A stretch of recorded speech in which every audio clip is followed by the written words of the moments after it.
మన రక్షకుడైన యేసుక్రీస్తు నామములో అందరికీ వందనాలండి. ఈరోజు దేవుని మాటలు యోనా గ్రంథము 1వ అధ్యాయము 15వ వచనం. యోనాను ఎత్తి సముద్రములో పడవేసిరి, పడవేయగానే సముద్రము పొంగకుండా ఆగెను.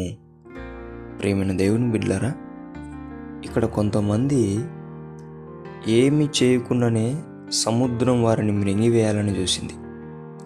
కారణం ఏంటంటే, దేవుడు చెప్పింది చేయకోకుండా పారిపోతున్న వ్యక్తి ఆ పడవలో ఉన్న వాళ్ళతో పాటు ఉన్నాడు. అతని పేరే యోనా.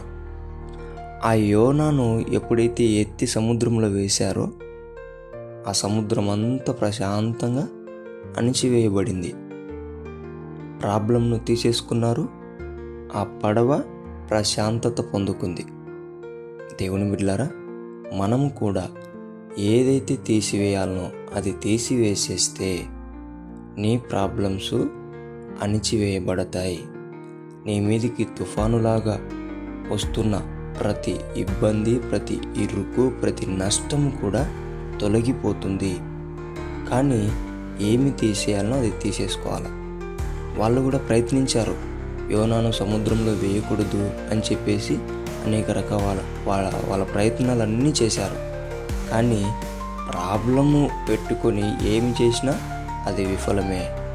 ప్రాబ్లంను తీసేస్తే అది ఖచ్చితంగా నీకు ప్రశాంతత దొరుకుతుంది. ఏదైతే నీవు పెట్టుకొని ఉన్నావో అది తీసేసి, దానివల్ల వచ్చే నష్టాలు నువ్వు భరించలేకపోతున్నావు. అది కోపమా, అది పాపమా, అది ఇంకేంటో ఆలోచించి అది తీసేసుకుంటే మనం చేసేటి మనకే తెలుసు, ఇతరులకు తెలియవు కదా. అవి తీసేసుకుంటే కనుక చక్కగా ప్రశాంతంగా నీ లైఫ్ ఉంటుంది. కాబట్టి తీసేసి పడేసి ప్రశాంతతను పొందుకో. దేవుడి మాటలను దీవించునుగాక. ప్రార్థిద్దాం.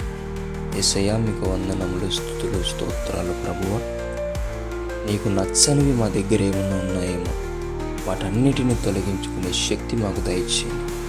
ప్రభువా, వాటిని తీసేసి ప్రశాంతమైన లైఫ్ను మేము కొనసాగించుటకు కృప చూపించమని యేసు నామమున ప్రార్థిస్తున్నాం తండ్రి.